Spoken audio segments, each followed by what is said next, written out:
Hello my guys. Hey. Hoy magkukuan din oh. Magkakat-kat din ng mga damo-damo. Amore.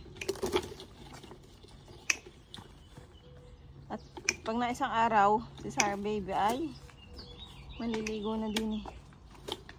Kita nyo ka ito mga guys. Hey, hey, hey! Stop! Stay quick! No, no, no, no, no! Jokiamo kwa! Giocalo qua. C'era l'altra parte, no? No, guys.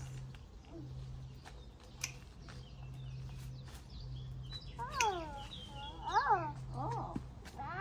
Non toccare, eh? Ti piace?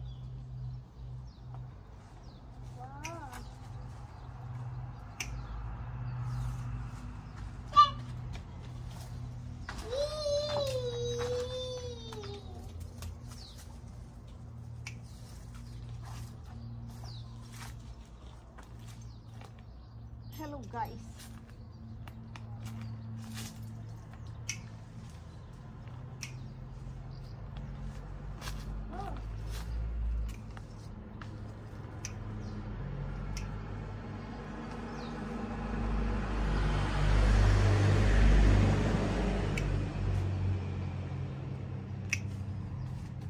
Ayan, may liwanag ang buhay.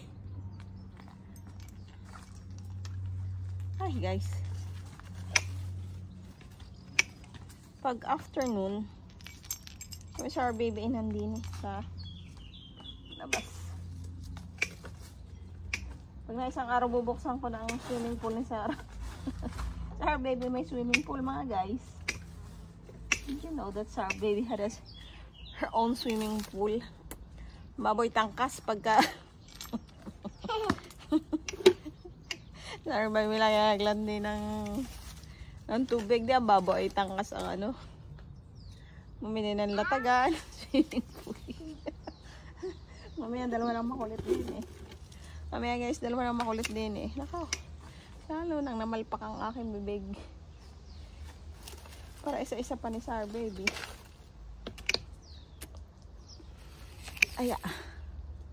Ayan medyo lumuwaliwanag. At si baby nga pala ay super helpful sa babo mga guys. At pagkatapos pumasok na nga ako.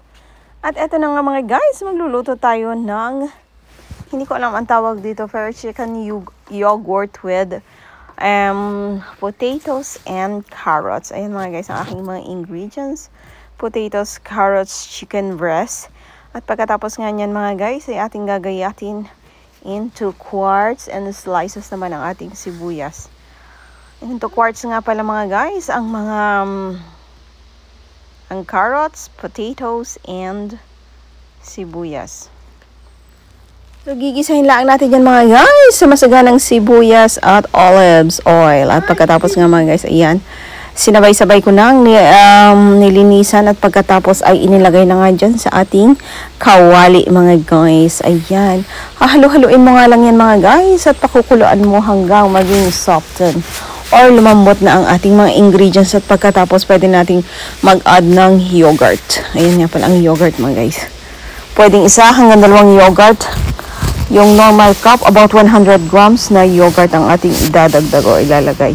Ayan na nga mga guys, pwede na tikman ang ating masarap na yogurt, chicken with potatoes and carrots. At pagkatapos nga mga guys, lumabas kami at ayan na nga, dumating na si Papi. Tuwan-tuwa si baby at nag-drive pa nga sila ng very, very light.